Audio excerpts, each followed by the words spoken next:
je vais être mal à l'aise avec tous ces gens qui participent.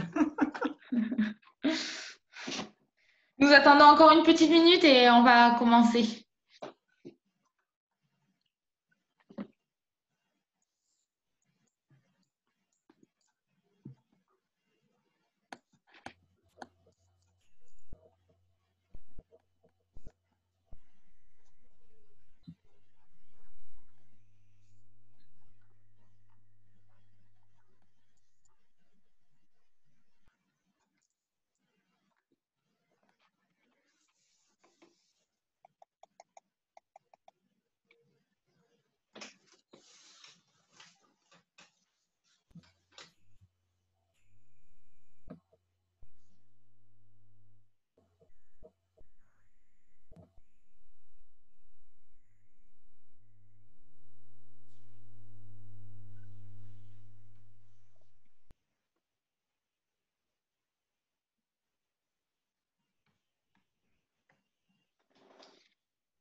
Bon, petit à petit, on va admettre donc les personnes. Donc, bonsoir à tous. Tout d'abord, merci beaucoup pour votre présence ce soir. Donc, ce projet du webinar est à l'initiative de 4 étudiantes du Master ISA qui font partie aussi de la Junior Entreprise. Les 4 étudiantes sont donc Chloé Santini-Pireda, Elodie David, Jessica Laporte et moi-même Clarisse Chauvet. Avant de passer donc au webinar, nous voulions vous présenter le master. Alors, celui-ci a ouvert ses portes il y a maintenant plus de 20 ans.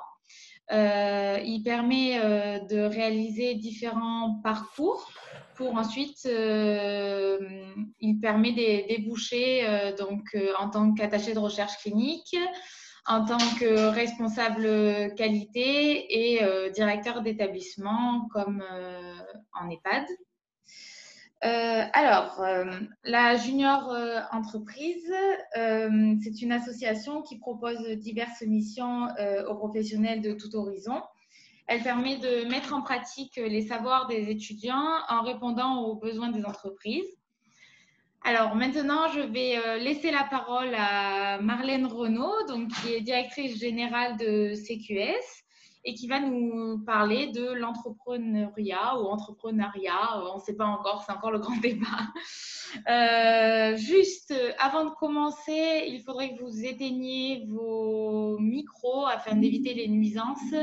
Et ensuite, ça va être enregistré. Donc, si vous ne voulez pas être sur la caméra, sur les caméras, vous pouvez éteindre vos caméras. Voilà, merci et je laisse la parole à Marlène. Alors, partager mon écran, on va y arriver. Première étape. Hop.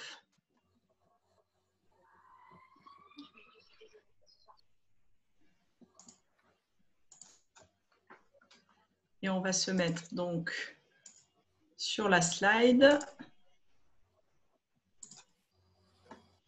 Est-ce que vous me confirmez que le diaporama est bien visible? Oui, tout à fait. Bon, super. Alors, merci à toute l'équipe de la Junior I2SA d'avoir initié cette démarche de webinar. J'étais présente lors du premier webinar et j'ai trouvé leur initiative vraiment dynamique. Elles m'ont proposé de participer à cette deuxième édition et donc je tiens à les remercier. Ça fait plus de 15 ans qu'on suit le master rattaché à cette filière, je dirais, la Junior I2SA et c'est une belle dynamique entrepreneuriale. Donc, elles m'ont demandé de faire une présentation sur l'entrepreneuriat. Donc, j'ai potassé ça en lastminute.com, comme toute dirigeante fort chargée au planning bien plein. Et justement, on a papoté ce matin avec elle sur l'entrepreneuriat avec un EU au milieu. Oui, parce que c'est l'entrepreneur. L'entrepreneur avec un E, hein, que ce soit une femme ou l'entrepreneur que ce soit un homme. Et donc, l'idée, c'est de partager avec vous un retour d'expérience sur comment on en vient à l'entrepreneuriat. Donc, l'idée, c'est de commencer par qui je suis, parce que je pense que l'entrepreneuriat, c'est important de comprendre de qui ça part. Impoli, mais...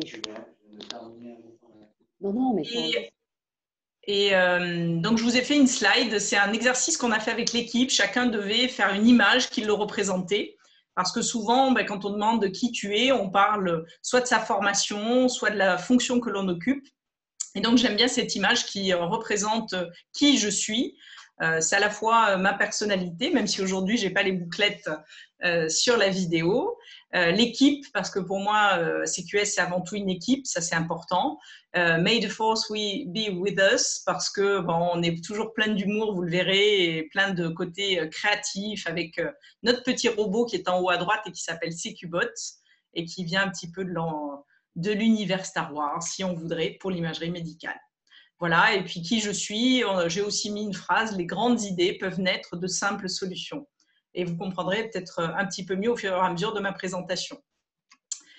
Quel parcours de formation? Ça, c'est forcément en France la grande question. D'où tu viens? Qu'est-ce que tu as fait comme études? Eh bien, j'ai fait un IUT, un IUP et un IAE. Donc, je n'ai pas trouvé le logo de l'IUP, ça n'existe plus. En gros, j'ai fait un parcours échelonné. Même si dès mon bac, j'ai eu la possibilité d'intégrer des écoles de commerce, j'avoue que ça me faisait peur. Peur parce qu'il y avait un coût qui me semblait être prohibitif, avec derrière pas forcément de projet professionnel, pour être très clair. Et donc, s'engager dans 5 années qui coûtent beaucoup d'argent, même si on a la chance d'avoir des parents qui vous soutiennent, je me suis dit, on va faire bac plus 2, puis un bac plus 3, plus 4 et 5, par étapes. Voilà.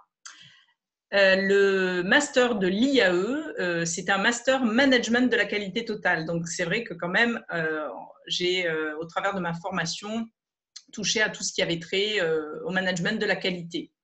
Et finalement, comment on en vient à faire de l'entrepreneuriat? Je pense que c'est le goût pour des choses, et ce qui me caractérise avant tout, c'est le goût pour l'autonomie et le goût pour la liberté de faire. Alors, l'autonomie, c'est créé par et pour soi-même. Alors, ce n'est pas que moi en tant que personne, mais c'est avec un groupe, avec une famille. Donc, j'ai mis CQBot, l'image de CQBot, qui est un bon exemple de qu'est-ce qu'on peut créer. Alors là, forcément, je fais un petit clin d'œil, ça me semble important de parler d'entrepreneuriat et de parler de la famille, les amis, mon homme qui souvent me dit « Mais quand même, CQBot, j'ai beaucoup travaillé dessus et je t'ai donné beaucoup d'idées, donc merci, c'est enregistré. » Voilà, merci Cyril. La liberté de faire, parce que quand on a 10 000 idées à la seconde, la fusée Cybèle en est un exemple, puisqu'on est aussi éditeur de logiciels, eh bien, l'entrepreneuriat est une bonne solution. Voilà. Quelles étapes professionnelles? C'est souvent la question qui vient derrière. Quand est-ce que tu as créé ta boîte? Quand est-ce que tu as monté ta boîte? Quand est-ce que tu es rentré dans ce monde de l'entrepreneuriat? Eh bien, en fait, c'est dans le cadre de mon stage de Master 2. J'étais au sein d'un LBM, donc laboratoire de biologie médicale. À l'époque, c'était le grand sujet de l'accréditation, le grand sujet de la fusion entre différentes structures qui n'avaient pas du tout le même niveau. Et donc, c'était passionnant. D'ailleurs, le biologiste à l'époque m'avait dit « Oh là là, mais vous n'y connaissez pas grand-chose à la biologie. Oh là là, mais le sujet est compliqué, on est en train de fusionner. Oh là là !» Et plus il disait « Oh là là », et plus je me disais « Génial, le stage va être génial, il y aura plein de trucs compliqués à voir. » Donc, c'est vrai que dans l'entrepreneuriat, il y a ce côté ouvrir plein de nouvelles choses, on va rencontrer plein de nouvelles personnes. Et ça a été ce qui m'a vraiment donné le pied à l'étrier, comme le dit l'expression. Derrière, il y a une co-création avec un associé, Jean-Pierre Amission, qui a fait le master I2SA. Donc, le lien commence là, il fut bien longtemps. On a aussi créé une deuxième société ensemble, la société ISO2. On a été racheté par une grosse holding nationale, voire internationale après. Et de nouveau, derrière, je suis redevenue actionnaire à 100% du cabinet CQS. Donc, je vous ai fait une petite slide là-dessus avec donc, les étapes, les grandes étapes clés en 2004, la co-création, 2005, donc on se retrouve tous les deux. On crée en 2009 une deuxième société pour les logiciels qualité. En 2011, on intègre une holding qui s'appelle BioAccess et au sein de laquelle on a géré et piloté des projets de réorganisation de biologie médicale, piloté l'accréditation de ces labos en ISO 1589. Et en 2014, je rachète à M. Jean-Louis Auger la totalité de mes parts. Je repars autonome, seul. Et en 2017, on a créé les solutions logicielles Cybèle. Donc, c'est vrai que l'entrepreneuriat, c'est ça aussi, c'est des étapes de vie. À un moment donné, on crée sa boîte et puis peut-être qu'on peut la revendre ou peut-être qu'on peut fusionner avec quelqu'un. Et c'est beaucoup d'aventures, c'est beaucoup d'émotions. Et les émotions, ben, on les vit chacun à sa façon. Et c'est vrai que moi, en tant que femme dirigeante, chef d'entreprise, ben, j'ai beaucoup été impliquée dans toutes ces étapes et je me suis beaucoup investie dans toutes ces étapes. Donc l'entrepreneuriat, il y a ce côté aussi où on a envie de se donner à fond, ce qui n'empêche pas à côté d'avoir une vie familiale, une vie personnelle. Rien n'est incompatible, tout est possible, mesdames et messieurs. Voilà, ça aussi c'est important de l'entendre. Donc, quels sont les métiers qu'on fait? Alors, au début, on faisait audit, conseil. Et puis, un jour, on a dit, tiens, on va se mettre à faire de la formation. Et donc, on a monté un organisme de formation. Et puis, après, on avait, je dirais, sur la paillasse en Anapat avec Jean-Pierre, fait des logiciels avec un ami qui était dans l'informatique. Et puis, on a fait de l'informatique. Et puis, à ce jour, on fait aussi du bilan de compétences, on fait aussi du coaching, on accompagne des centres de formation. Enfin, on fait beaucoup, beaucoup de choses. Et je dirais que l'entrepreneuriat, pour moi, c'est ça. Après, il y a des gens pour lesquels l'entrepreneuriat, ça sera une chose qui leur tient à cœur et ils vont se lancer à fond dans un seul métier et une seule expertise. Donc, qui dit entrepreneuriat ne dit pas non plus multitude de choses. Ça a trait, je dirais, plus à ma personnalité. On en revient à ce côté, les idées qui fusent. Voilà. Et c'est vrai que quand on est salarié d'une entreprise, bien, en fonction de l'entreprise, peut-être qu'on aura moins d'opportunités de lancer toutes les fusées auxquelles on a pensé et de lancer tous les projets sur lesquels on voudrait se lancer. Donc, après, je vais aller vite sur les slides suivantes. On a plein de certifications, plein de labels, plein de reconnaissances parce que quelque part, on invite nos clients à le faire. On s'est dit on allait le faire pour nous-mêmes. Les points clés, je dirais que c'est vraiment 100% de réussite depuis la création en 2004 dans tous les projets de certification, labellisation, accréditation de nos clients. Et ça, dans l'entrepreneuriat, c'est vraiment l'équipe, c'est l'entreprise et je dirais que c'est quelque chose qui me tient à cœur de pouvoir dire qu'il y a ces réussites-là. La deuxième principale réussite, ce sont les gens et donc c'est ce que j'ai souligné dans cette slide, les collaborateurs salariés et les partenaires. Alors, on ne va pas rentrer dans le détail de toutes les autres phrases. Quelle est la valeur ajoutée de CQS? Finalement, c'est ça, c'est-à-dire une équipe pluridisciplinaire et qui peut intervenir sur différents sujets. Et toujours pour en revenir à la question de l'entrepreneuriat, pour moi, après c'est une définition qui m'est personnelle et pas tout le monde ne la partage, pour moi l'entrepreneuriat c'est un dirigeant et des collaborateurs. Ou alors c'est une équipe de collaborateurs parce qu'on pourrait être tous associés dans l'entreprise, ça pourrait être une SCOP, ça pourrait être plein de formes juridiques possibles, mais pour moi ce sont plusieurs. Alors on est plusieurs à partir de 2 et c'est vrai que quand on est un et qu'on est freelance indépendant, c'est pas tout à fait la même aventure que l'entrepreneuriat d'entreprise. Voilà. Autre chose qui est important, la devise chez nous, c'est de donner du sens à l'organisation. C'est-à-dire qu'en fait, pour nous, on veut transmettre et partager ces valeurs en interne au sein de l'équipe, donc que ça ait du sens pour les consultants, qu'ils se sentent bien, que ce soit cool, que ce soit sympa, qu'on ait des clients fun si possible, même si parfois c'est pas toujours évident. Et en externe aussi, c'est-à-dire que pour nos clients, on se dit il faut que ça ait du sens. On fait pas notre métier pour du business. D'autres le font 100% pour du business. Nous, on veut vraiment que ça ait du sens pour le client. Et quelque part, c'est bien-être et bien vivre ensemble. Ça, c'est très, très important. Et pour moi, ça me semblait peut-être difficile, quand j'ai commencé ma jeune carrière, de trouver ça au sein d'une entreprise. Mais je vous rassure, l'entrepreneuriat n'est pas incompatible avec le salariat épanoui. D'ailleurs, peut-être que Gilbert, qui a eu les 2 casquettes d'entrepreneur et de collaborateur à des fonctions salariées, pourra nous en dire un petit peu plus tout à l'heure, même si ce n'est pas son sujet. Donc, plein de métiers. Et voilà, l'entrepreneuriat, pour moi, c'est ça, c'est se lancer dans plein d'aventures, parce que le métier de coach, c'est un autre métier. Le métier des logiciels, Cybelle, c'est un autre métier. Et donc, finalement, on a cette capacité d'intervenir dans des tas de structures différentes et pas que dans la santé. Voilà, donc là, bon, c'est les différents secteurs historiques dans le secteur de la santé, mais ce qui est important, c'est que plus de 16 ans après, on intervient dans des domaines super variés.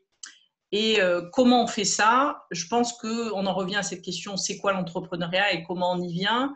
C'est le goût à découvrir de nouvelles choses, à tester de nouvelles choses. Vous voyez, au milieu, là, il y a du développement personnel. On travaille avec des coachs qui font de l'intelligence collective. Il y a aussi la gestion de projet sur laquelle on est en train de se reformer sur cette fin d'année. Il y a l'imagerie médicale. Il y a l'industrie pharmaceutique, il y a plein de normes avec plein de chiffres. Alors, je suis sûre que tous les étudiants connaissent tous ces chiffres, peut-être mieux que moi, d'ailleurs. Et vous voyez aussi, il y a de la RSE. RSE et développement durable sont des sujets qui nous tiennent à cœur. Forcément, on a dit bien-être et bien vivre au travail. Et quelque part, être entrepreneur, c'est ça aussi, dans mon esprit. Alors, vous allez vous dire, oh là là, ça a un petit côté un petit peu innocent de penser ça, mais je crois que c'est cette innocence de penser que l'on peut être utile et que l'on peut semer de petites graines chez nos clients au travers de nos interventions, que ce soit sur des normes ISO, que ce soit sur du management, que ce soit sur l'intelligence collective. On va semer des petites graines et au sein de ces entreprises demain, les salariés, les dirigeants, eh bien, vont très certainement enclencher de nouveaux mécanismes et on se dit, voilà, c'est ça, donner du sens à notre métier. Même si c'est long, hein, la conduite du changement, et demain, on peut aller vers un monde plus agréable pour tout le monde. Et RSE et développement durable, ça fait partie de tout ça. Voilà. Donc, l'entrepreneuriat, c'est aussi se sentir utile, utile dans son environnement de façon beaucoup plus globale. L'environnement sur la planète, l'environnement dans mon quartier, l'environnement parce que c'est une famille, et tout ça, donc c'est important. Alors, j'ai réfléchi, je me suis dit, bon, l'entrepreneuriat, comment on va l'expliquer? Alors, je suis allée chercher des témoignages sur mon profil LinkedIn. Alors, des gens de secteurs très différents. Alors, on va pas forcément lire les témoignages, mais ce que je voulais vous dire, c'est ça. C'est qu'on va pouvoir rencontrer des médecins biologistes. La deuxième personne, Violaine, elle gère des bilans de compétences. Elle a un centre de bilan de compétences. Elle fait de l'équi-coaching. Donc, c'est un truc qui n'a rien à voir. Après, on a monsieur le docteur Argil, qui est au Maroc. C'était le premier laboratoire accrédité 1589 par le COFRAC. Donc, c'est génial. C'est une aventure humaine formidable.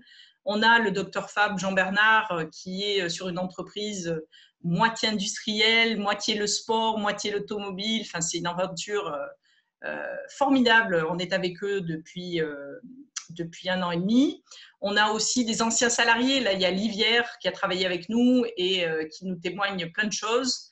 On a aussi des avocats qui font de l'ISO 9001. Là, on a un cabinet d'avocats niçois. On travaille aussi avec des avocats sur Monaco, sur de la 27001. On a aussi un très gros cabinet d'anapath français qui s'appelle Medipat. On a juste à côté une entreprise industrielle qui fait des puces électroniques. Et donc, finalement, vous voyez, là, c'est de l'anapath, de la biologie, des laboratoires d'essais. On finit sur David Delot, qui est dans l'industrie automobile au niveau international et avec qui on travaille sur plein de projets dans les essais en environnement, champs électromagnétiques, essais vibratoires, mécaniques et autres. En fait, on a balayé plein de choses. Et quelque part, l'entrepreneuriat, pour moi, c'est ça aussi. C'est de pouvoir rencontrer tous ces gens formidables. D'avoir eu toutes ces expériences. Et ce n'est pas que en tant qu'entrepreneur, on amène avec nous toute une équipe, des gens, des collaborateurs salariés, puis leurs familles aussi, finalement, qui participent à tout ça. Et ça, c'est super intéressant de mon point de vue. Alors, CQS en France et à l'international, être entrepreneur, pareil, je me suis dit, il faut parler à ces jeunes. Ça peut être ne bosser qu'à Nice, si on n'a pas envie de bouger et qu'on en a la possibilité et la chance. Par contre, c'est aussi bouger. Donc, c'est vrai qu'on a des collaborateurs qui sont basés dans toute la France.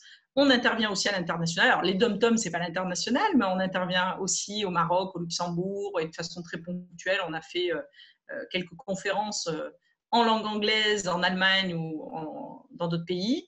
Donc, ça aussi, c'est important de se rendre compte que l'entrepreneuriat, ça peut être à différentes dimensions. Et donc, peut-être que demain, dans un prochain webinaire, on aura des retours d'expérience de structures plus locales ou d'autres carrément vraiment à l'international et peut-être avec 2000 collaborateurs, allez savoir. Voilà.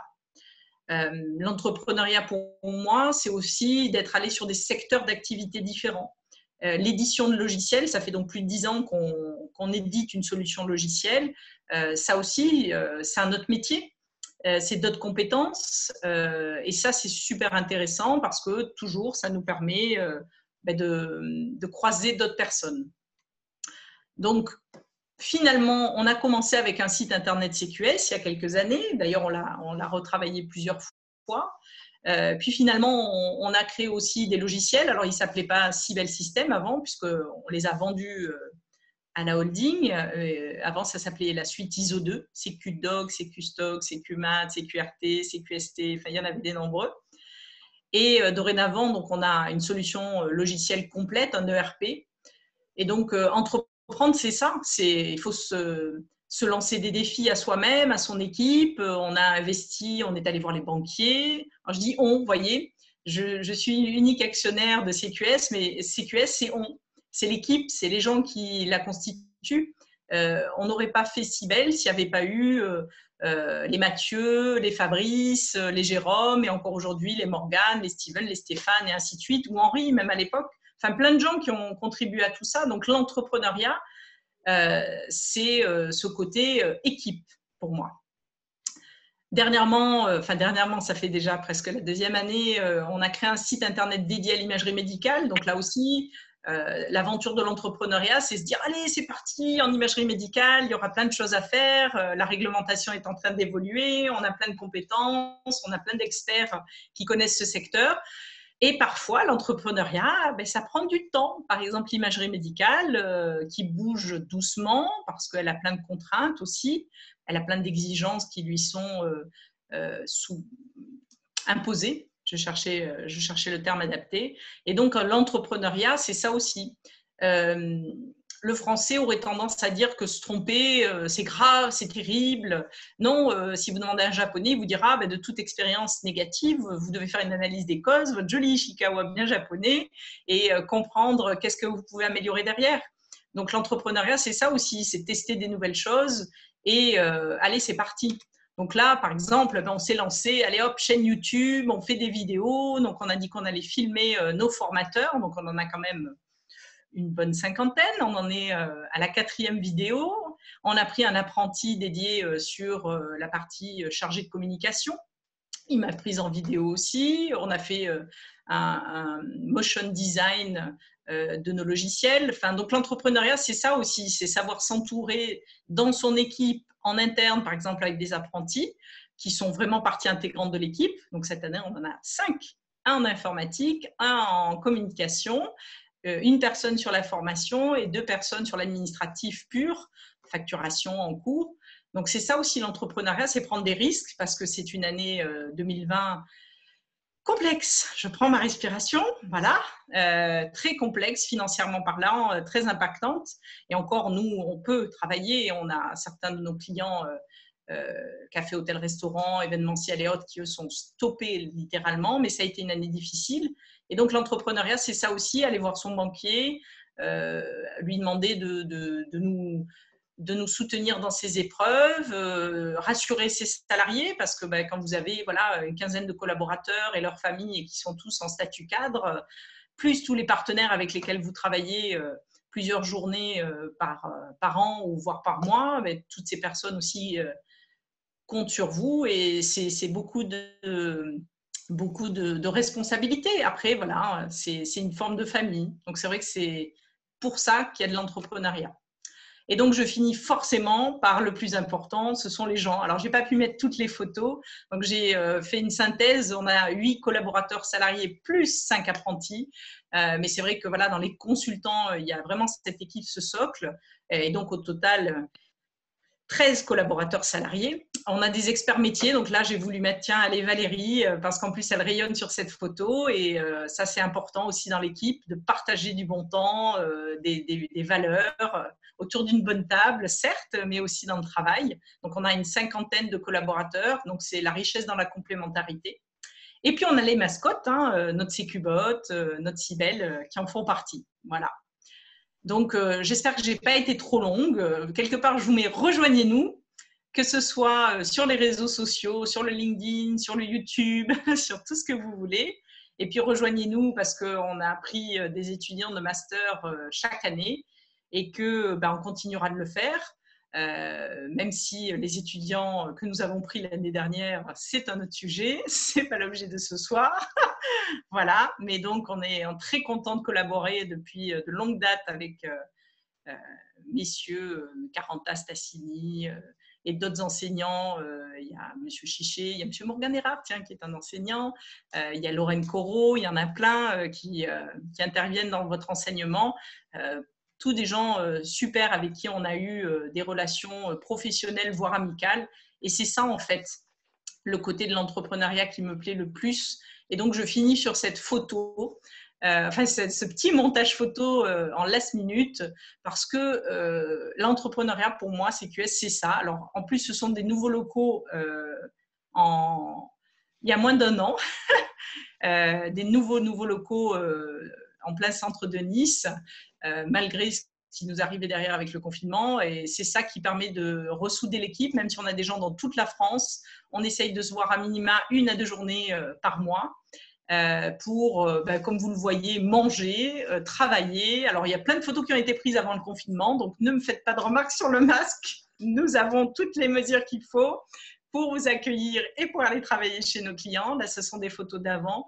Et voilà, l'entrepreneuriat, c'est ça. Donc, au-delà de répondre sur pourquoi je suis venue à l'entrepreneuriat, qu'est-ce qui pour moi est important, c'est de vivre tous ces moments avec tous ces gens qui parfois s'en vont.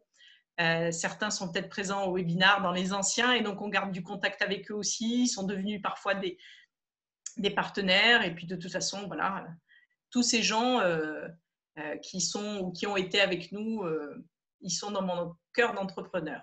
Merci. Merci beaucoup.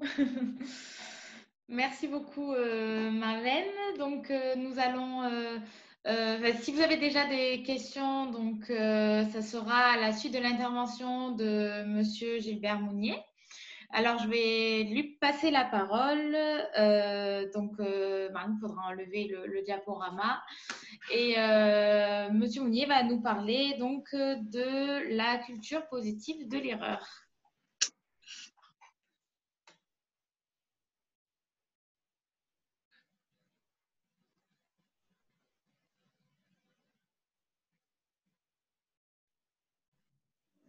Voilà, je mets le son, l'image. Bonsoir à tous. Bonsoir Marlène, bonsoir l'équipe de la Junior I2A. D'intervenir c'est un prétexte pour vous parler de quelque chose auquel je crois. Comme Marlène a fait une brève présentation, mais du coup j'ai fait quelques petites modifications. Juste que je prenne la main. En bref, je suis aujourd'hui responsable qualité Croix-Rouge française. En bref, parce que comme vous en a parlé Marlène, en fait les chemins de vie, c'est de l'entrepreneuriat, ça veut dire, j'étais aussi consultant, on peut faire de l'entrepreneuriat au sein d'une entreprise, l'intrapreneuriat. Parce qu'à un moment donné, ce qu'on peut aussi demander par rapport à des collaborateurs, c'est à un moment donné, dans une prise d'initiative, suffisamment autonome, l'empowerment, l'autonomisation, pour pouvoir prendre ses responsabilités et se projeter un petit peu de manière différente. En quelques mots, pour me réduire, mais c'est toujours un peu réducteur, les mathématiques, parce que je suis un mathématicien de formation, l'environnement, parce que je me suis positionné où j'ai travaillé sur cette question, la pollution de l'air et puis des problématiques autour de ces questions, qui m'ont emmené, au travers de ma vie professionnelle, à me réorienter et à parler de qualité, à commencer à toucher à la question de la gestion des risques, à découvrir un concept qui est la qualité totale, le FQM, sans jamais omettre la question de l'éthique. Et là, je vous mets 2 schémas que j'ai empruntés à BV. BVQI, en fait, qui sont le modèle EFQM 2013 et puis la version 2020, qui fait un petit peu le lien entre ce que dont vous a parlé Marlène. Parce qu'à un moment, une équipe, le capital humain, c'est le personnel. Qu'à un moment donné, il faut quand même réfléchir par rapport à, je dirais, nos clients, donc ne pas les oublier. Les clients, ils peuvent être symboliques, ça peut être les usagers, et puis bien au-delà, c'est la personne, c'est les personnes avec lesquelles, pour lesquelles, ou pour ce qui fait société, et ne jamais oublier qu'on est dans un contexte d'environnement. Et que tout ce qui est la collectivité, l'extérieur, en fait, c'est un système, c'est un tout. Et ce sont des concepts qui m'ont vraiment animé dans ma démarche et jusqu'à m'animer dans, je dirais, la projection de 2 associations dans lesquelles je suis très impliqué, puisque je les préside. La Sauvegrèce, depuis que je la préside, depuis 6 ans, on a défini une stratégie qu'au départ, nous étions gestionnaires des risques en santé, et qu'en fait, j'ai proposé, et c'était validé par le CA qui était introductif, on a construit, on a remis en place l'équipe, donc j'ai pris le relais, c'était qualité et gestion des risques, et je vous convaincrai, j'essaierai de vous parler que c'est la même chose, le même concept, pour finalement apprendre et apprendre de nos erreurs. Et ça renvoie un peu au concept d'une organisation qui se doit d'être apprenante, et qui l'apprend, qui lui permet d'apprendre, nos clients symboliquement, qui sont notre reflet, et symboliquement, un autre symbole, l'équipe, qui est une source d'apprentissage, qui est une source d'émulation collective, intelligence collective.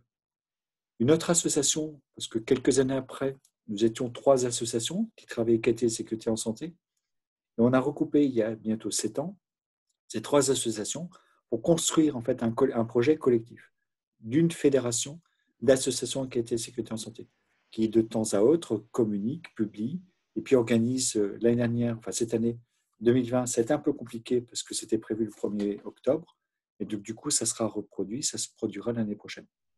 Danger, risque, dommage, qu'est-ce que c'est? Un danger, c'est finalement un lion dans un zoo. Ça peut être une situation. Qu'est-ce que c'est qu'un risque? Le risque, c'est la conséquence, c'est l'acte 2, le kill mord. Le dommage, c'est la blessure. Si je le ramène avec un autre concept, j'ai emprunté ça à l'ancienne présidente de la Sauvegrèce, Marie-Françoise Dumais, qui travaillait à l'hôpital Saint-Joseph. Et de manière générale, c'est que je prends un médicament. La possibilité, c'est qu'en fait, il y ait un surdosage, le risque, et que les conséquences, c'est le décès. Et si je me trompe en plus de médicaments, que je prends un médicament cancéreux et qui est en fait un surdosage, ou que j'ai en sous-dosage, mais c'est une perte de chance, avec possiblement les conséquences. La prévention, il y a 2 manières de faire. Supprimer le danger. Ça veut dire qu'on supprime le zoo, qu'on supprime le patient, qu'on supprime l'acte de soin. Ce n'est pas tout à fait la société que l'on souhaite. C'est simplement, on va réfléchir à travailler ensemble sur une visite sécurisée, le principe de prévention.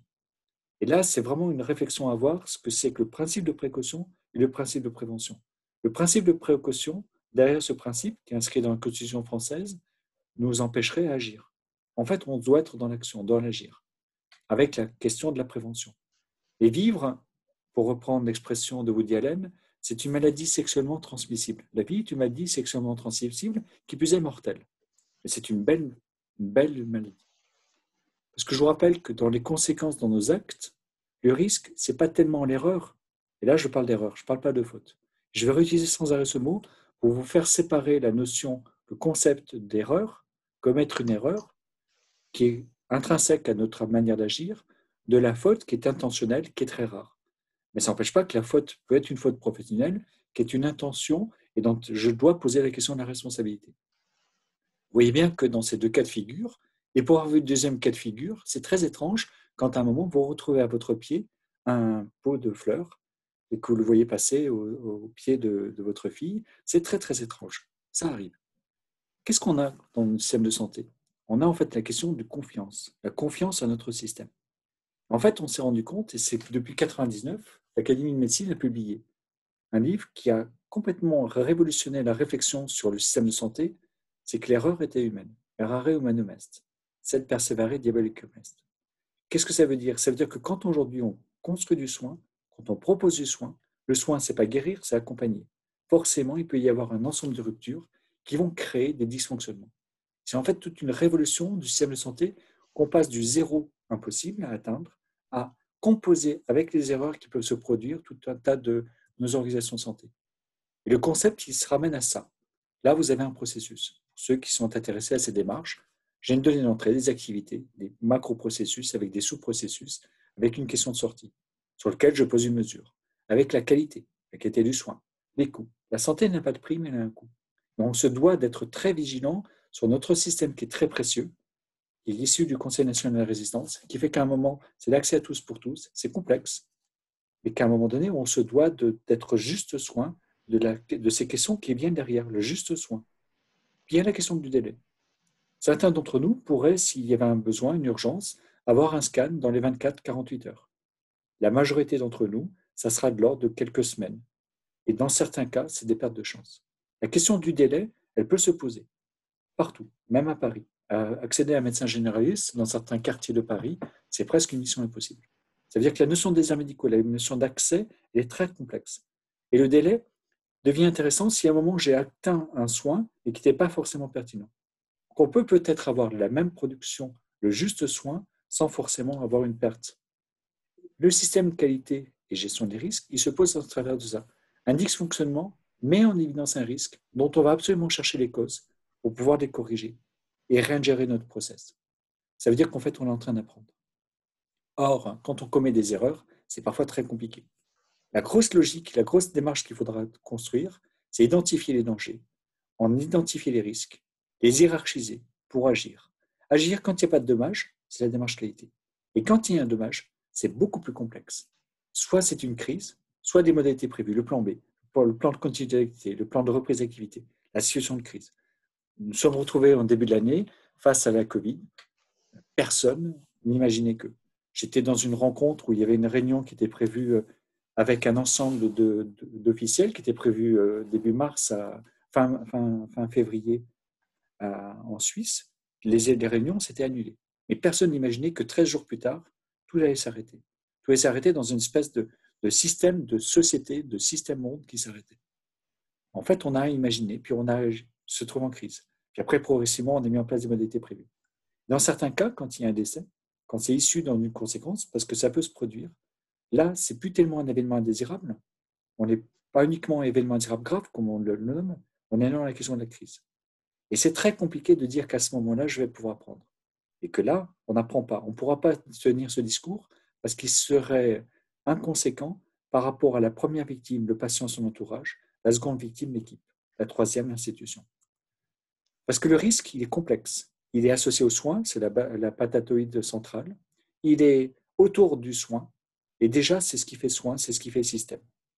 Et que ça, c'est issu d'un guide gestion des risques qui avait été publié à l'issue d'un travaux qui avait duré 2 ans, qui a été porté par la Haute Autorité, et en particulier par Patrice Roussel. C'est vraiment une réflexion collective du système. Ce qui fait déjà la défaillance des systèmes. Parce qu'un système, c'est complexe. J'ai des tranches. On pourrait imaginer qu'on puisse travailler sur les protections, sur ce qui s'est passé au plus près, des erreurs patentes au plus près d'eux, qu'on a un précurseur.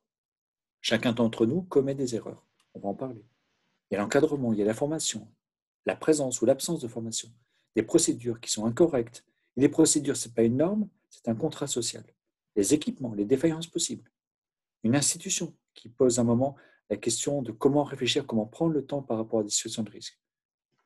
En fait, dans cette espèce de tranche qu'on appelle le modèle de Reason, ou Gruyère, peu importe comme vous l'appellerez, en fait, ça, c'est la théorie. C'est simplement un système complexe qu'on essaie de découper, imaginer par tranche pour faire en sorte que ce système complexe, en fait, il est compliqué. Parce qu'en fait, ces tranches que je vous présente, c'est des tranches de pâte à modeler. Vous les malaxez, vous avez une patatoïde, vous avez une boule dont on n'est pas toujours capable de segmenter le système. Parce que derrière l'erreur, c'est de l'argent, mais c'est aussi des valeurs, des personnes. Ces travaux qui ont été sur les Patient Safety Indicators, les indicateurs de sécurité des patients, montrent que, en fait, 30 000 escars, c'est 100 millions d'euros, 130 millions d'euros. Ça veut dire qu'à un moment, réfléchir le non-fonctionnement, les erreurs, les dysfonctionnements, c'est s'occuper des personnes, c'est être dans la dignité. Et c'est fabuleux, c'est formidable. Des enquêtes, rappelez-vous, de 99, 5 ans, 10 ans après, et en ce moment, même si l'ENEIS 3, qui est une enquête nationale sur les événements indésirables associés aux soins, qui sont observés sur les établissements de santé, sur les EHPAD, et aujourd'hui, demain, sur la ville, sont en train de se construire, c'est toute une réflexion. En simplifié, notre système de santé, qui est très sûr, c'est un événement indésirable grave tous les 5 jours dans un service de 30 lits. Un petit peu plus en chir, un petit peu moins en médecine. C'est considérable. Et pourtant, on est dans la catégorie coup délai. Pourtant, chaque fois, les gens s'inquiètent de la sécurité, de la continuité. Rappelez-vous, cette patatoïde, est-ce qu'on est d'accord que ce concept qu'on a défendu, qu'on porte au sein de la SOGRES, que toute erreur, dysfonctionnement ou défaillance constitue une opportunité de progrès individuel ou collectif? Est-ce qu'on est capable, dans des organisations apprenantes, et d'un indicateur qui est très provocateur, est-ce que vous serez capable de lever la main, tous, en disant « je sais que je ne sais pas ». Est-ce que nous serions capables d'assumer que nous ne savons pas? Socrate, je sais que je ne sais pas.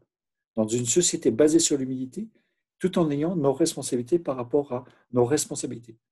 Où la hiérarchie, ce n'est pas le pouvoir d'eux, c'est la responsabilité d'eux. Gestion non punitive, changer ses habitudes. Je vous présente un texte, mais c'est la fatigue, les facteurs humains, les agressions, la routine, les autres, soi-même. Est-ce qu'on en est d'accord là-dessus? Quand on commet des erreurs, et pourtant notre cerveau est capable de reconstruire l'information. Oui. Si vous n'étiez pas en langue naturelle française, que vous avez l'habitude de lire l'arabe, le cyrillique ou le chinois, vous seriez plus en difficulté pour reconstruire ce texte. Pourtant, vous êtes capable de le faire. Là, je ne vous passe pas, parce qu'elle durait 7 minutes, ou 1 minute 30, je vous aurai un petit jeu. Je vous inviterai, puisque cette publication, je vous la remettrai, The Monkey Business Solution, vous montre qu'à un moment donné, dans une réflexion, on peut se retrouver dans une situation de ce qu'on appelle un tunnel attentionnel, des biais de perception, des biais d'attention. Ce que j'aimerais vous convaincre, c'est le pas qui, mais le pourquoi. Il faut qu'on réfléchisse sur une analyse systémique des organisations. Si un litre d'huile se casse derrière votre cuisinière, c'est quoi votre premier mouvement? C'est de dire super, on a appris, ou c'est un mouvement d'humeur et de gueuler, de s'énerver, de s'emporter? En fait, nous sommes confrontés à ces questions et nous devons, dans des relations organisationnelles, dans des relations sur les institutions, ne se pas dire le qui, le coupable, mais de travailler sur la question de la responsabilité, le pourquoi, comment chacun à un moment a contribué. C'est une vraie réflexion sur les organisations.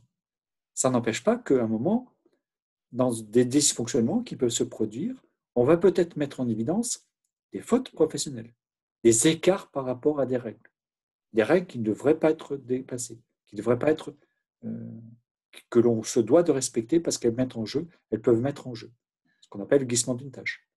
Est-ce que si une aide-soignant administre un médicament, est-ce que c'est elle qui s'est retrouvée en position d'administrer le médicament parce qu'en même temps, elle était toute seule avec une soignante, une infirmière qui était sur 3 étages, rôle propre de l'infirmière d'administrer le médicament ou de mettre en difficulté? Ou bien simplement, non, c'est quelqu'un qui a pris l'initiative, qui n'a pas le droit parce que dans ses compétences professionnelles réglementaires, ce n'est pas autorisé. C'est vraiment des réflexions. Parce que quand on va avoir des événements, on va être dans ce concept, qui est le concept de l'iceberg. Puis un autre concept, qui était porté par Bird dans les assurances, que les précurseurs 600 situations pour un événement majeur. Apprendre de nos erreurs, la culture positive de l'erreur, énoncer, signaler, pas dénoncer, pas la dénonciation. Ça nous permettra d'apprendre. Derrière ça, ça voudra dire qu'à un moment donné, on va apprendre. Est-ce qu'on en est capable? Pas toujours. Je rappelle qu'on a une culture de Sherlock. Est-ce que c'est les causes immédiates? Est-ce que les causes profondes? Et c'est vraiment là-dessus qu'on va travailler sur les causes racines. En simplifier les 5 pourquoi. Pourquoi? Mais en fait, ce que l'on doit, pour faire le lien avec ce que Marlène a dit, ce qui l'a animé dans toute sa carrière professionnelle, c'est cette espèce de curiosité permanente. Vous mettre en situation d'observation du monde, d'être toujours dans la question de l'ouverture sur le monde et de cette curiosité. Et pour vous dire que la sauvegarde, c'est une communauté, et puis j'emprunte à Super Dupont, We Need You. Merci beaucoup pour votre intervention. Maintenant, on passe donc, si vous avez des questions sur l'intervention de Madame Renaud ou de Monsieur Mounier, n'hésitez pas, soit par chat, soit par oral. Voilà, merci.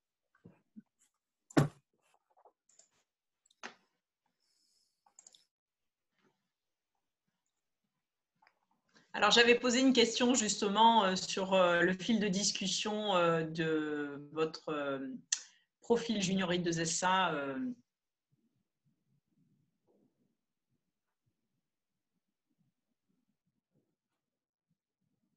Côté entrepreneuriat, puisque à la fois Gilbert, on s'est connus dans ce cadre-là aussi, professionnellement parlant, et moi-même, on peut répondre à ces questions, puisqu'on a tous les deux une expérience d'entrepreneur à différents niveaux.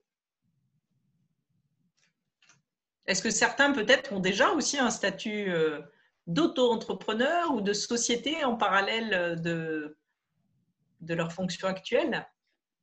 Marine, je pense que le début de votre question a coupé. Il y a eu un problème de réseau à ce moment-là. Ah, je disais, est-ce que certaines personnes dans les participants ont des questions sur l'entrepreneuriat? Puisque Gilbert, comme moi-même, on a eu justement, et on a encore tous les deux, puisque la sauvegarde, c'est de l'entrepreneuriat, même s'il est sous un mode associatif, et peu importe la forme. Je ne veux pas dire de bêtises, Gilbert, mais quelque part, c'est ça. Entreprendre, c'est pas que le job qui nous alimente notre quotidien financier. L'entrepreneuriat, ça peut être aussi associatif, ça peut être culturel, ça peut être sportif, ça peut être dans plein de domaines. Et Sauf Grace, We Need You, c'est tous les jeunes du master qualité, il faut y aller à la Sauf Grace.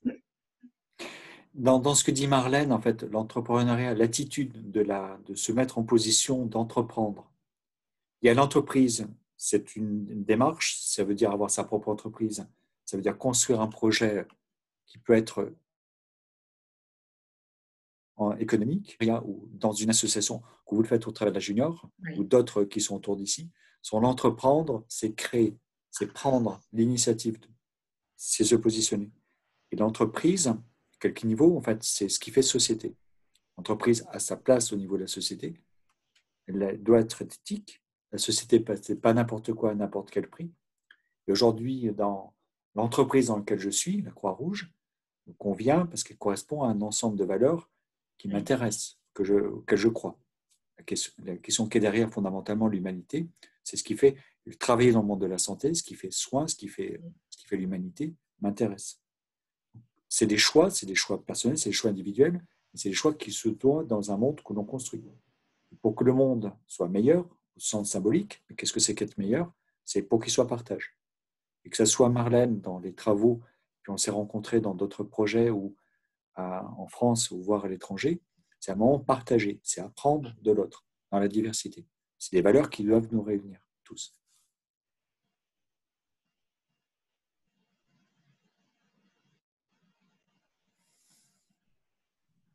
N'hésitez vraiment pas à poser vos questions, les intervenants sont là pour vous. Je crois qu'il faut redonner le micro à Patrick. Merci. Voilà. La parole. Bon, bonsoir tous. Là, bravo Marlène et bravo Monsieur Mounier. Hein, c'est vraiment très intéressant. Et puis surtout, ce que je trouve sympathique, c'est votre présence à ces web réunions. Là, c'est vraiment très bien. C'est vrai que dans entreprise, on pourrait dire dans entreprise, il y a intrépide. Bon, non seulement il faut du courage pour monter une entreprise, mais il faut aussi être un petit peu intrépide. Hein, et c'est vrai qu'il faut savoir créer, avoir de l'ambition, et puis ambition aussi, également une passion. Et c'est vrai que faut reconnaître que c'est pas donné à tout le monde. Hein. Mais pour compléter ce qu'a dit Gilbert Mounier, on peut aussi aimer les autres et ne pas monter une entreprise. Lorsque j'ai choisi le métier de directeur d'hôpital, donc j'ai choisi le secteur public, mais c'est vrai aussi que j'aurais pu choisir le secteur privé. C'était aussi pour prendre part à être un maillon pour servir l'intérêt général. Voilà. Donc, c'est ça. Alors, je voudrais aussi faire une remarque sur l'erreur, comment on dit, la culture positive de l'erreur. Oui. C'est vrai que c'est une démarche qui est en vigueur dans les établissements de santé, notamment depuis un certain nombre d'années. Mais je dois dire, je vous fais parler un petit peu de mon étonnement. Je parlais avec des infirmiers il y a quelques jours, eh bien, qui n'étaient pas encore convaincus de la, disons, de la neutralité de leur hiérarchie lorsque se produit une erreur. Vous voyez, elles étaient encore réservées sur le fait que si l'on fait une erreur, on risque une sanction. Et donc, on ne signale pas les événements désirables de petite gravité. On ne va pas se mentir, notre système qui est basé sur la sanction et qui est basé à un moment sur des systèmes qui sont… Commettre une erreur peut avoir des conséquences. Quand à un moment il y a des conséquences qui sont telles, il est parfois plus facile de se dire qu'il y a forcément un coupable que de chercher à comprendre la part de responsabilité de tout un chacun. C'est extrêmement compliqué. Je pense à Georgina Dufoy, qui avait dit cette phrase qui est extrêmement importante, qui disait, par rapport à l'affaire de la situation du sang contaminé, « Je suis responsable, mais pas coupable ». Ça avait fait à un moment, à cette époque, un scandale parce que c'était inaudible, c'était incompréhensible, mais sur le fond, elle avait raison. J'assume ma responsabilité, je suis responsable en tant que directeur, en tant que manager, en tant que professionnel, à quelque niveau de responsabilité, j'ai une responsabilité et je l'assume. On doit m'en donner les moyens, parce que l'institution m'en donne les moyens. Parfois, c'est très compliqué. Quand à un moment, dans une situation de crise, on n'a pas forcément les moyens. Est-ce que je l'assume? Et ça, c'est extrêmement compliqué. Parce que j'assume le fait qu'à un moment, je suis en défaillance. En défaillance, notre système est quand même basé sur la question de la faiblesse versus la fragilité. La fragilité, reconnaître sa fragilité est une force et non pas une faiblesse. Et tous ces concepts qui sont de le meilleur, cette échelle hiérarchique est de dire de la compétition permanente. Oui. Quand avons-nous appris à travailler en collectif, en collaboratif? L'intelligence humaine, je vous renvoie à quelque chose que je ne vous ai pas énoncé, mais je suis aussi impliqué dans une association qui s'appelle Facteurs Humains en Santé, que j'aurais voulu volontiers convaincre de venir à la FACS, mais qui est devenue une association qui s'appelle Facteurs Humains en Santé, qui est présidée par François Jolin, qui était un médecin, de formation initiale à un mathématicien, un normalien qui plus est, qui est devenu maintenant un médecin, un anesthésiste réanimateur, et pour lequel j'avais fait une petite vidéo qui était la question du dilemme du prisonnier. Je vous invite à regarder, à googliser. Il faut qu'on accepte que notre société sur le monde Darwin, ce n'est pas le meilleur qui l'emporte, ce n'est pas le plus fort. C'est celui qui est capable de plus s'adapter. Mais en fait, dans notre société, l'adaptation, dans nos sociétés, enfin dans tous les systèmes quels qu'ils soient, le meilleur système, c'est l'adaptation, c'est le collectif. Et en fait, les organisations défaillantes apprennent de l'ensemble de leurs acteurs. Et effectivement, nos modèles, peut-être un peu judéo-chrétiens, mais c'est réducteur, sont basés sur erreur, en fait, pense faute, donc coupable, et qu'à un moment donné, c'est accepté. Mais ce qui est très compliqué dans le monde de la santé, c'est quand des erreurs ont des conséquences graves. Là, je vous parle plutôt de crise. On a un modèle qui nous incite à faire un système de déclaration au niveau de l'État, c'est-à-dire l'ARS, qui est compliqué, parce que l'ARS, dans sa conception de ce qui a été mis en place, c'était l'inspection-contrôle, l'autorité de contrôle et de tarification. Contrôle, c'est le respect de la loi. Nul n'est censé l'ignorer. Et la loi s'impose. Mais parfois, la loi est complexe à mettre en place. Il y a toute cette équipe à trouver. Et les ARS qui ont reçu des signalements d'erreurs et d'événements graves portés par l'établissement ont parfois eu ces réflexes au tout début, en 2017, d'intervenir et quand un événement grave se produit, de rentrer dans une logique de contrôle, inspection. Et toute la difficulté de notre système qui pense contrôle, inspection, règles, parfois s'opposant. Et là, ça renvoie à d'autres concepts qui sont le pourquoi de la règle, pas la règle à appliquer, le pourquoi, pas la case à cocher, le pourquoi de la case, pour faire sens. Et nos organisations, par moment, dans une espèce de dimension très insensée, très folle, parfois, font de la traçabilité absolue, de toute information. Et c'est toute une réflexion de la juste information, de la juste culture positive de l'erreur, et qui font qu'à un moment, indésirable va être une source d'apprentissage précieuse pour un collectif. Et ça, c'est des systèmes, mais qui sont très anciens. J'ai les cheveux. Je ne sais pas, quelqu'un voulait intervenir ou peut-être est-ce un son qui était ouvert. Et là, c'est une erreur. Ce n'est pas une faute. Voilà.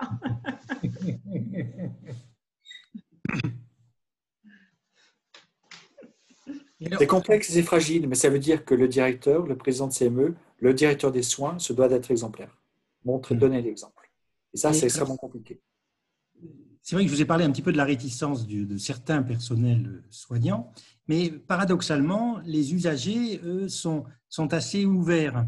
Ils sont conscients de cet intérêt de la culture positive de l'erreur. Parce que bien souvent, vous l'avez remarqué, lorsqu'un usager dépose une réclamation auprès de la commission des usagers, voire même devant le juge pénal, l'usager argumente en disant « c'est pour que donc la personne se sente responsable, reconnaisse qu'elle a commis une erreur et pour éviter que ça se reproduise sur d'autres patients ». Ce qui, en d'autres termes, c'est un peu ça ressemble un peu à cette culture positive de l'erreur. C'est exactement le même principe. Souvent, en fait, dans la question de la confiance, et qu'à un moment, c'est pas chercher à se faire reconnaître comme victime, c'est faire en sorte que ça ne se reproduise pas.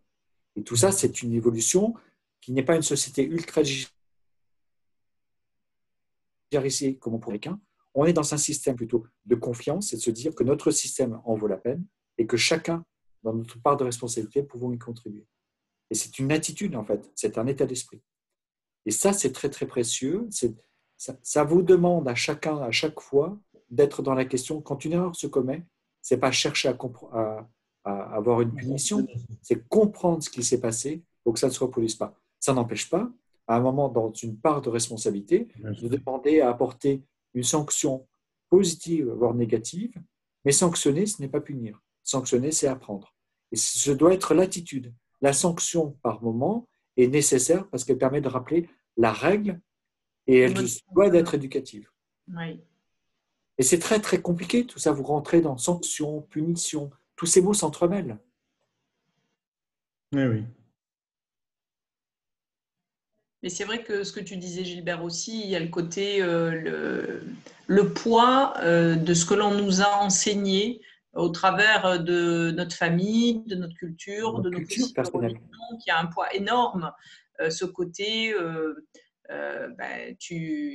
l'erreur, le côté, tu dois pas faire d'erreur, tu dois pas pleurer, enfin plein d'injonctions qui font que dans l'entreprise ou dans le monde qui interagit, nous mettent beaucoup de barrières. Et souvent, les gens restent bloqués en se disant « Oh là là, j'ai fait une erreur, c'est terrible ». Ou même l'entrepreneur qui, sa boîte est liquidée, c'est terrible. Ou le salarié qui a fait une bêtise, c'est terrible. Alors qu'en fait, si on nous avait inculqué une autre approche de tout ça, peut-être qu'on n'aurait pas autant de difficultés justement à expliquer aux jeunes, aux apprentis, aux compagnons, aux salariés ou aux associés que c'est pas grave. Tout ça nous permet chaque jour de devenir meilleur, quoi, et de tirer un exercice de tout ça. Voilà. On t'entend pas, Gilbert, ton micro est coupé. Les plus anciens, et parfois c'est ce qui est plus compliqué, parce que quand on est jeune, on a encore la liberté de pouvoir dire que c'est possible, et que par moment, ça devient de plus en plus compliqué au fil de l'eau. Alors après, on espère avoir un peu d'humilité, et c'est ce qui est encore plus compliqué. Tout à l'heure, la question que je vous provoquais, je l'ai faite dans des réunions. Mais à un moment donné, j'ai eu des attitudes de rejet par rapport à ça. Et j'ai des gens qui l'ont pris avec beaucoup d'humour. Et quand tu me disais où l'humour nous anime quelque part, c'est qu'il faut savoir plaisanter et rire de tout, pas forcément avec tout le monde, pour reprendre des proches, mais qu'il faut être attentif à être capable de prendre un petit peu de dérision et la dérision de soi, juste la juste distance. Et à un moment de respirer, quand tout à l'heure tu donnais des exemples de tes collègues qui proposaient d'autres réflexions sur qu'est-ce que c'est que la relation, le coaching ou l'équithérapie, ou etc., c'est simplement aborder le monde dans toutes ses dimensions jusqu'à la question de l'émotion, entre autres. Oui. Il faut prendre, enfin, ce que j'ai appris, ce que je continue à croire, enfin, j'ai quelques convictions, pas trop de certitudes, enfin, j'essaie de faire gaffe de m'en protéger, sinon j'enlève mes chaussettes, sinon ça fait des garrots. Et soyez attentifs à garder du plaisir, à prendre le plaisir là où vous pouvez le prendre, et à garder intacte votre capacité d'indignation. Là, je vous renvoie à quelques auteurs que je vous invite à lire, indignez-vous. Alors, pour entendre la police d'établissement, alors prenez-le plutôt comme étant le pourquoi. Bien sûr que vous êtes là pour rappeler la règle, mais posez-le autrement en disant, ne pensez-vous pas que. Et effectivement, nous ne sommes pas les contrôleurs, et là, c'est toute la question de la qualité qui n'est pas la case à cocher, c'est le pourquoi de la case. Je vais vous donner un exemple, directive anticipée. La réglementation nous demande d'avoir les directives anticipées. OK. Est-ce que c'est une demande purement administrative ou bien je propose? Est-ce que je ne serais pas maltraitant si on vient de m'annoncer que j'ai un cancer du pancréas, ça veut dire qu'il me reste 3 à 4 mois à vivre, allez 5 dans le meilleur des cas, et qu'on me dise maintenant vous pensez à bien signer vos directives anticipées? J'ai respecté la règle.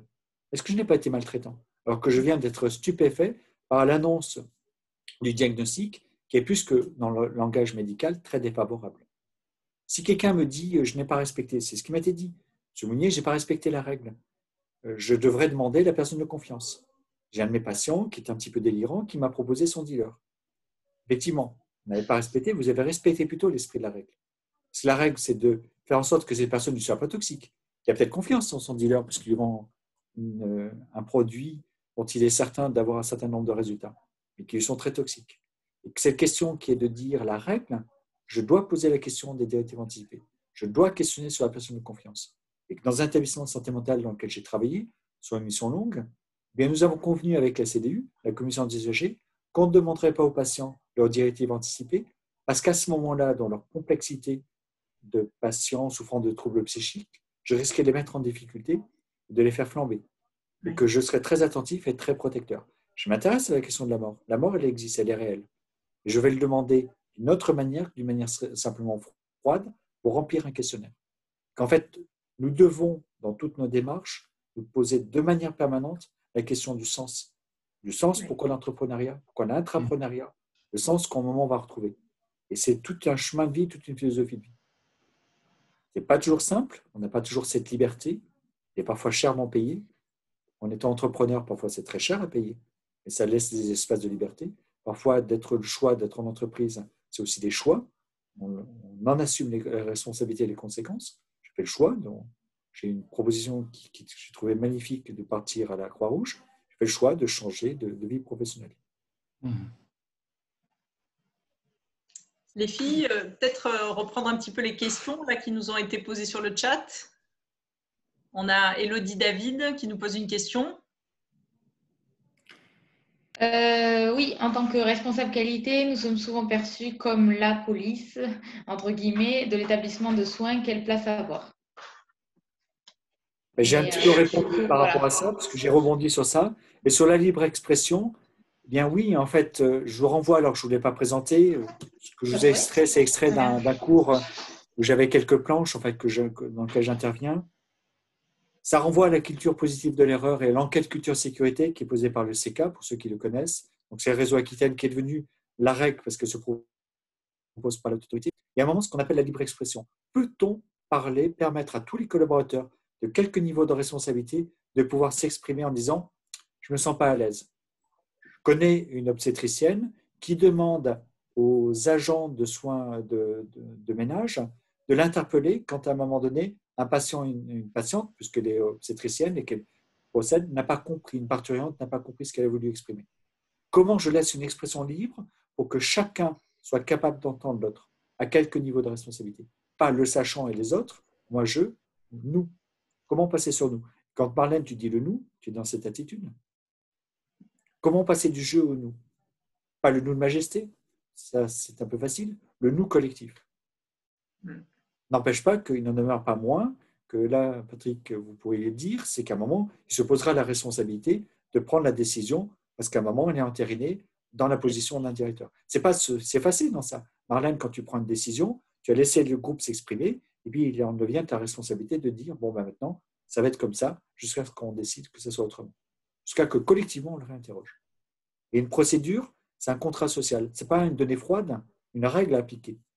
Même la loi, je vous rappelle qu'elle fait société. Si les lois ne changeaient pas, nous serions dans une dictature. Les lois sont l'expression du collectif qui font que, et je renvoie à Yves Bure, qui était l'animateur, le rapporteur de la loi Hôpital, Pension, Santé, Territoire, il faut savoir être avant la loi et jamais hors la loi. Et là, bon, après, le militant, et j'ai eu la chance de représenter la FEAP et la Sauvegrèce dans la construction du décret gestion des risques associés aux soins, où j'ai proposé, défendu des points de vue dans un collectif. Et c'était une très belle leçon de démocratie d'avoir un ensemble d'acteurs, de discuter autour d'une valeur, d'une partage de valeurs pour tendre vers et construire un objectif qui est la loi.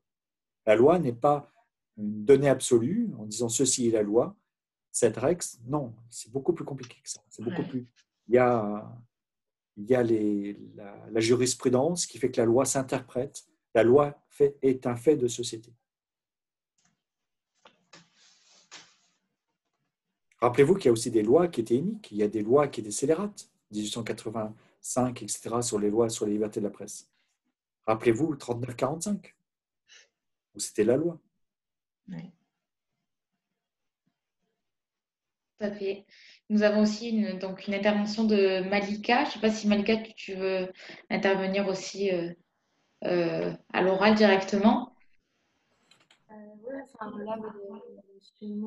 Monnet a sans doute répondu. C'était par rapport à la liberté d'expression avant de pouvoir installer une culture de l'erreur positive. Parce que c'est vrai que la charte d'incitation au signalement, il y a des nouvelles mesures qui semblent très, très positives, mais il ne s'agit pas de le balancer comme ça. Il y a quand même tout un travail en amont à faire et justement à essayer de faire partager les échanges et de permettre de pouvoir poser sa parole, son ressenti sur les choses sans que ce soit forcément sans jugement, sans… Ce que vous avez dit pour l'expression, ça veut dire les questions de un mot qui s'appelle audit. Et je vous rappelle que l'audit, ce n'est pas l'application de la règle, la vérification de l'application du contrôle de la règle, mais auditere, écouter. Écoutez. L'audit vient du mot latin auditere, j'écoute. Et quand je viens moi en audit, montrez-moi comment vous faites, expliquez-moi, permettez-moi de comprendre. Je vous renvoie à les pratiques d'audit qui ont été imaginées par le mouvement français Franche-Comté avec d'autres associations pour construire des audits impertinents. Un auditeur est quelqu'un de très impertinent, pas insolent, impertinent. Et la question du pourquoi, pour comprendre, pas pour poser les questions qui fâchent, pour poser les questions auxquelles on n'aurait peut-être pas pensé. Pour se dire, oh, tiens, on a oublié de se dire le pourquoi, on a toujours fait comme ça. Et là, vous pouvez creuser, parce que là, on a oublié le sens, on a perdu le sens. Et que c'est là où on va construire les erreurs. Je vous rappelle que nous commettons les accidents de la circulation, la moitié des accidents de circulation sont 3 km autour de chez nous, dans des chemins que l'on fait par cœur, que l'on connaît par cœur, qu'on fait pratiquement les yeux fermés, dans la question des habitudes. Qu'à un moment, il faut savoir sortir. Et je vous rappelle des jours, souffrance au travail, sortir de sa zone de confort, c'est très compliqué. C'est une souffrance à arriver à trouver l'équilibre, la zone de confort. Donc, il faut savoir sortir de la zone de confort, mettre du mouvement sans que ça soit de l'instabilité. Et tout ça, c'est la vie. Et la vie nous apprend. Oui. Est-ce qu'il y a une dernière question? Est-ce que vous voulez, Madame Renaud, Monsieur Mounier, encore intervenir sur quelque chose en particulier? Oh, moi, je ferai juste un clin d'œil sur l'ensemble des intervenants et des participants, parce que quand je disais grande famille, il y en a pas mal derrière les écrans, certains avec la vidéo et d'autres juste avec leur nom. Et ça me fait plaisir et chaud au cœur, justement, voilà, de la boucler, comme le disait Gilbert. On s'est rencontrés sur des projets à l'international et c'est super. Monsieur Patrick Chichet, pareil, d'autres anciennes collaboratrices, je vois Laïla aussi qui est là, ou même certains de nos collaborateurs. Et merci d'avoir organisé cette session. Je suis très touchée que ce soit Gilbert qui ait fait le binôme avec moi, parce que je trouve que c'est humainement quelqu'un avec qui je suis alignée sur pas mal de choses, qui est impliqué dans pas mal d'organisations, d'associations, et que vous aurez tous et toutes, étudiants, beaucoup à vous enrichir en vous connectant avec tout ce qu'il propose. Donc, quand il dit « We need you », surtout répondez bien à l'appel. Voilà. Et donc, bravo pour votre initiative qui est de l'entrepreneuriat. Et moi, c'est ça qui me fait vibrer, justement. Je me suis dit, c'est génial, ces petites jeunes dynamiques comme ça, là, qui ont même à 21h le soir envie de nous écouter. Voilà. Voilà. Mais écoutez, merci aussi et bonne soirée. Bonsoir et merci à tous. Merci Marlène, merci l'équipe de l'organisation de ce formidable travail et poursuivez-le. Oui. Merci à tous. Nous allons vous envoyer un lien pour répondre à un questionnaire de satisfaction pour qu'on puisse améliorer sur nos prochains webinars. Le prochain se déroulera le 7 janvier avec Monsieur Marot-Philippe et Monsieur Erard Morgan. Donc, les sujets restent encore, sont à venir. Voilà.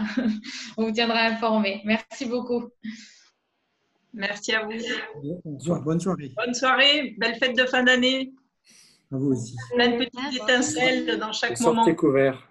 Voilà. Bonne soirée à tous. Bonne fête à tous. Bonne fête.